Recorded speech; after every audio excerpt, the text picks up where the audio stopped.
Hello, and welcome to the Mythological Africans podcast, where we read and talk about stories from African mythology and folklore. I am your host, Helen Day.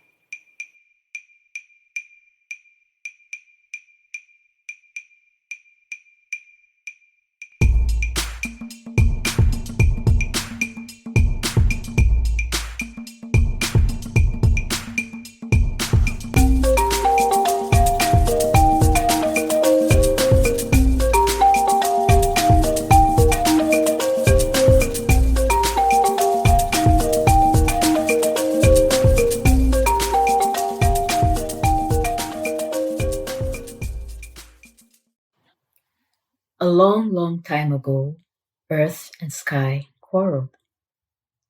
It was such a bitter fight. Sky angrily withheld rain from earth for 7 days. The sun sided with Sky, who was his friend, and glared down at earth so fiercely, leaves shriveled and died on stems, and the waters of springs and rivers fled deep underground to protect themselves. In response, earth hardened her heart, turning the ground people walked upon hard as rock. So terrible was this hardness, the dead couldn't even be buried because people's holes broke on the stony earth.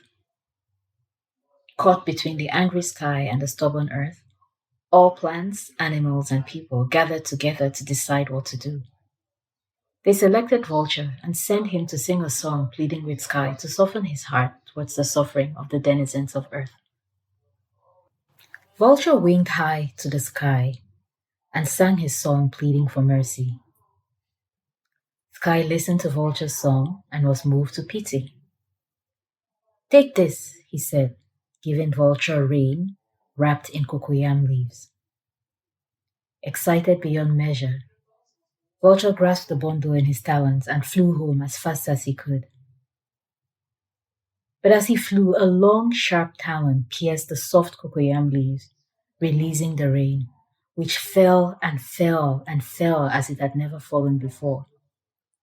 It soaked the earth, filling up lakes and dry riverbeds. Animals danced in the downpour and drank their fill. People raised their hands to the sky and thanked him for mercy. Plants sucked up as much water as they could, filling their leaves with the life-giving freshness. But still the rain fell and fell and fell, and so Vulture, when he saw that the rain would not stop any time soon, looked far over the horizon and saw fire burning in a faraway land. He turned towards the fire and flew away. When he drew closer, he saw that it had been lit by a man making a sacrifice. So he flew down to warm himself in the glow and eat the entrails.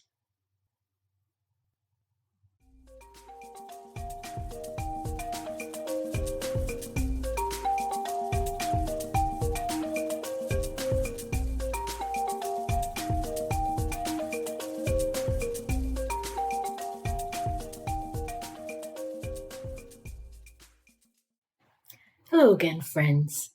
The story I just read is The Vulture and the Sky, a folktale from the Igbo people of Nigeria, which is woven into the narrative of Chinua Achebe's Things Fall Apart. Now, as you may know, Things Fall Apart is, I dare say, the best known work of African literature around the world. It was published in 1958 and established Chinua Achebe as a master of African storytelling. Things Fall Apart tells the tragic story of Okonkwo, an Igbo chief and champion wrestler whose world falls apart, as the novel's title hints at, as his traditionalist community encounters and is radically changed by European missionaries. So Chinua Achebe is the archetypical modern African writer whose work really embodies the idea of carrying indigenous oral traditions like a snail carries its shell on its back. And this was a statement made by another person of Nigerian origin, Professor Solomon Iyashere, and he is known to have said the modern African writer is to his indigenous oral tradition as a snail is to its shell. Even in a foreign habitat, a snail never leaves its shell behind. And I think Chinua Achebe is really the person who showed us how to do this as elegantly as we all know his work is. And so his work just seamlessly incorporates proverbs and folktales and other pieces of Igbo folklore. And so in Things Fall Apart, for example, there are so many proverbs as well as 5 folktales which are woven into the narrative. 3 of these folktales are found in chapter 7.